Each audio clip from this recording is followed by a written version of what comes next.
Сәлем достар, арнамыздың пайдалы ақпарат арнасының тұрақты көрермендері. Бүгін мен сіздерге қысқаша қарапайым түрде Windows 10 немесе Windows 11 программаларын интернеттен қалай жүктейміз, қалай создать етіп, жаңағыдай носительге орнатамыз, USB флешкаға орнатамыз, қалай оны дайындаймыз, соны қысқаша көрсететін боламын. Экранды көріп отырсыздар. Ол үшін біз Google-ға кіреміз, скачать Windows деп жазамыз. Мінекей Windows 10. Одан кейін шыққан нәтижесіне кейін скачать образ диска Windows деген біріншісін басамыз. Скачать деген басамыз. Создание установочные носителя Windows 10 деп тұр ғой. Астында скачать деген батырманы басамыз.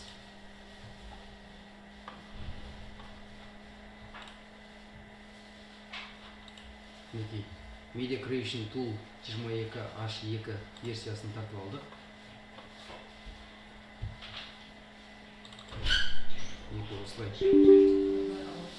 Осылай тартып аламыз. Да деген батырманы басамыз.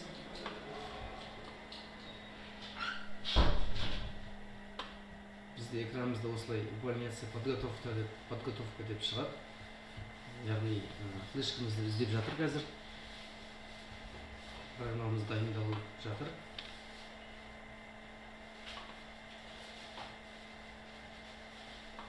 Бұл 1 минут немесе 2 минут уақыт алады.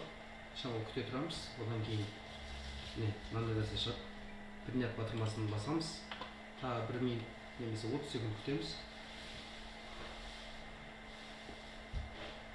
Әр кезде арқалай. Жалпы программаның толық бітуіне 20 минут, 40 минуттың арасында сондай уақыт кетеді. Ал программаны флешкаға дейін дайындап алу үшін бір 5 минут уақыт кетеді. Мінекей создать установочные носители деп тұр. USB флешка арқылы таңдай аламыз. Бізде өткен USB флешканы басып, одан кейін ноутбукқа немесе компьютерге басамыз. Дербес компьютерлерге. Сол үшін USB флешканы таңдаймыз астында. Мінекей далее батырмасын басу арқылы, далее батырмасын тағы басамыз. USB флешка таңдалып тұр. 8 ГБ деген сияқты. Далее батырмасын басамыз. Далее. Бұл жерде біз бірден тоқталып өтейік. Нақты флешкаға кіремін. Флешканың ішінде заттар бар. Оны мен форматировка жасап тастаймын. Өйткені программамыз қатесіз басылу үшін мінекей формат жасап аламын. Флешканы тазартып аламын. Флешкамыз бізде толыққанды таза болды. Одан кейін далее батырмасын басу арқылы 100% орындалады. Жаймен ход выполнения 100% болады. Одан кейін тағы готов батырмасын басамыз. 2 минут уақыт алады. Одан кейін тағы 100% болғаннан кейін флешкамыз готов деп шығады.